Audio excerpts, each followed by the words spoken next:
Lo que no significa, lo repito porque que Dios no exista, no significa eso, porque yo de Dios no sé nada. Yo no tengo la certeza de los ateos. Tanto es así que entre mis enemigos hay muchos ateos, aunque pueda parecer extraño. Porque hay ateos que son dogmáticos tanto o más que los creístas o los fideístas. Por tanto, hay muchísimos que intentan masacrarme, también ellos. No tengo la certeza de los ateos, yo de Dios no sé nada y yo nunca hablo de ello. Cuando digo que la Biblia no habla de Dios, no quiero decir que Dios no existe, digo que ese libro no se ocupa, punto. Pero el hecho de que ese libro no se ocupa no quiere decir que Dios no existe. Si Dios existe o no existe es algo que concierne a la fe, a vuestra fe. Cada quien se mida con su conciencia. Que quede claro, los mundos espirituales son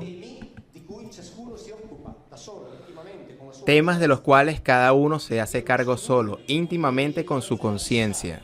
Yo no sé nada de esos mundos, en esa mi ignorancia es abismal, por lo tanto no hablo de ello, nunca, digamos. Que entre muchas cosas sé por lo menos callar sobre cosas de las cuales no sé nada, por eso no hablo nunca. Todo es posible, todo es posible. Pero ese libro no habla de Dios, eso es todo. Y si ese libro no lo dice, entonces también los evangelios, consecuentemente, son otra cosa. En el libro que salió hace un mes, me ocupé por primera vez del Nuevo Testamento, entonces tomé algunos pasajes de algunos momentos de la vida de ese individuo, de este Josué, arameo Yahshua. Entre otras cosas se llama Josué, hebreo Yahshua. Jesús es un modo latinizado para distinguirlo de todos los Josués de aquel tiempo, pero todos los demás también se llamaban Josué, todos los que llamaban como él eran llamados Josué. Sin embargo, no, a él lo llamaban Josué también. No era Jesús, que era el nombre más difundido en absoluto en aquel momento. No solamente en aquel momento, sino en aquellas décadas. Es un nombre que significa Yahvé viene a salvar, Yahvé salva. Por lo tanto, era un nombre que se le ponía a muchísimos y él era uno de tantos. Entre otras cosas, uno de tantos.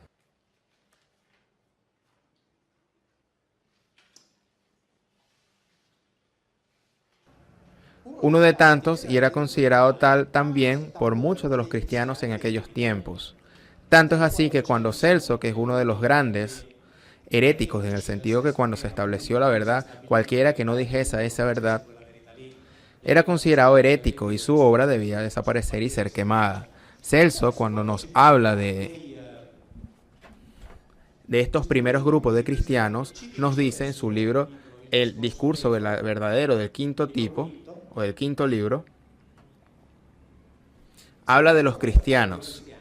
Si pretenden afirmar que es el único, se les puede pillar en flagrante mentira y contradicción. Ellos de hecho afirman que han venido a menudo también otros, incluso 60 o 70 a la vez.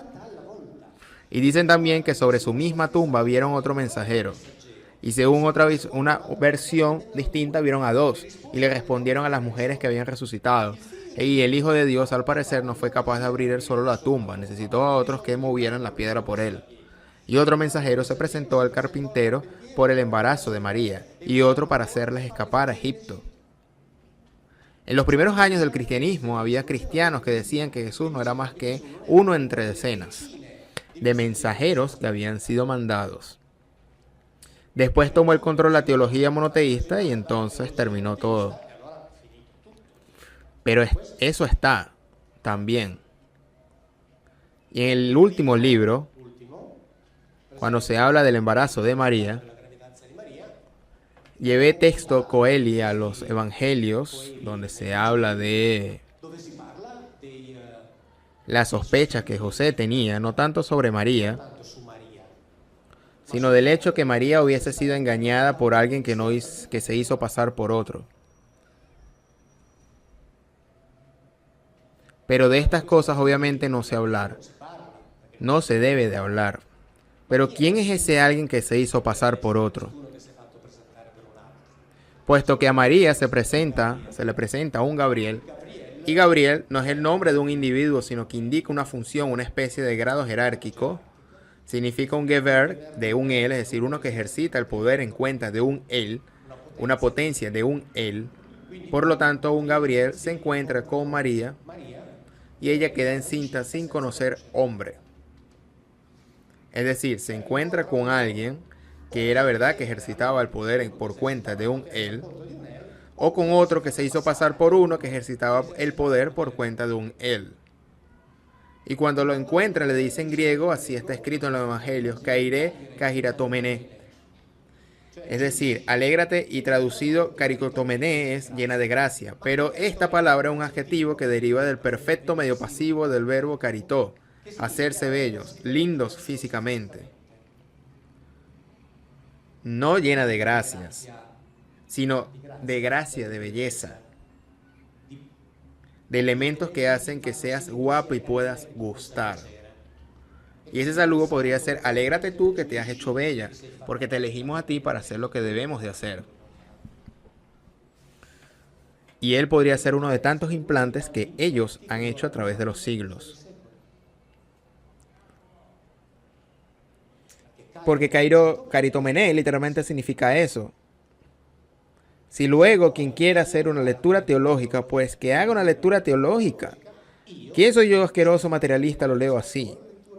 Yo soy el que lo leo así. Y esta lectura está en perfecta línea coherente con todo lo que nos cuenta el Antiguo Testamento. Repito, no sé si es verdad. Porque, atención, es siguiendo el sentido común, es según la lógica, es coherente. Después, si es verdad o no, eso yo no lo sé. No lo sabe nadie. Yo lo digo que no lo sé. Yo lo digo que no lo sé porque no tengo las pruebas. Son otros que las tienen, las pruebas probadas, yo no. Estimo mucho a los que tienen las verdades probadas, yo no las tengo. Pero también existe esto. Entonces hace falta, ¿cómo decirlo? Leer las cosas y ver si tienen su coherencia. Es decir, hagamos cuenta que es verdad, puesto que no sabemos, no lo hemos ni siquiera leído. Y si hacemos como si fuera verdad, los autores bíblicos, que no sabemos quiénes eran, nos hayan querido decir lo que está literalmente escrito. Es una lección metodológica. O sea, hagamos como si las cosas fuesen así y veamos qué cosas salen. Bien, hace algunos años que lo hago y parece que el cuadro, desde mi punto de vista, obviamente aparece un cuadro cada vez más coherente. Tiene un sentido que resulta evidente sin la necesidad de introducir las categorías del misterio de la fe, misterio de Dios. Estas cosas no se pueden entender, entonces no. Se pueden entender todo. Se puede entender todo y tiene su lógica. Repito, porque en esto quiero ser claro. El hecho de que tenga su lógica no significa que sea necesariamente verdad. Porque no lo sé, seguramente sobre esto no tengo dudas. Es mucho más verdad de lo que cuentan estos de aquí. Por eso les digo, leer los libros de la teología con la Biblia al lado. Hacerlo también con los míos, verificar cada coma que escribo, por favor. Pero verificar también cada coma que escriben ellos. Y luego elegís vosotros. Porque lo único que importa es lo que vosotros elegís. Podéis elegir lo que os haga sentir bien, porque lo importante es pasar una vida digna. Por lo tanto, elegir lo que os haga sentir bien, pero elegir conociéndolo. Porque si no, se corre el riesgo precisamente de creer, por ejemplo, como lo es el pecado original. Y esto lo dicen ellos. No existe. Y después se sigue adelante. Pero entonces la Biblia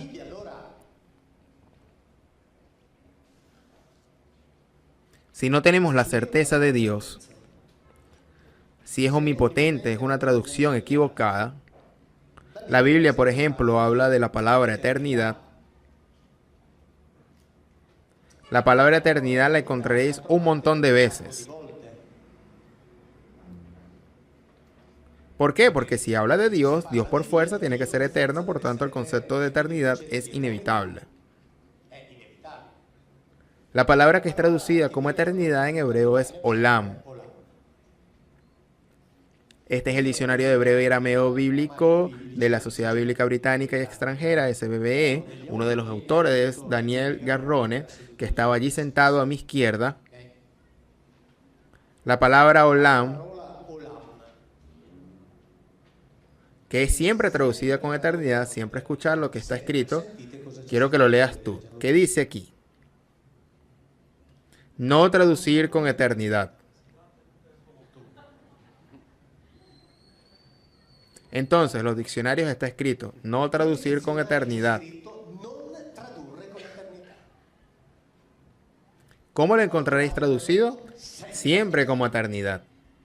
Pero si está escrito en los diccionarios, al igual que omnipotente, ¿queremos dejar de traducir como eternidad entonces? Por favor, dejamos de hacerlo. Porque está escrito incluso en los diccionarios. Pero aquí, entre otras cosas, lo curioso, ¿sabéis qué es?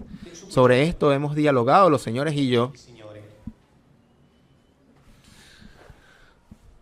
No traducir con eternidad, y dice el biblista Valdese que él se sorprende, el hecho de que Biblino se sorprenda por esto, porque por lo que a mí concierne, tiran una puerta abierta, todos los diccionarios, todos los grandes diccionarios dicen eso, incluidos los diccionarios teológicos. Pero, porca miseria, si todos los diccionarios dicen eso, vamos a quitar la palabra eternidad de la Biblia de una buena vez por todas. ¿O no?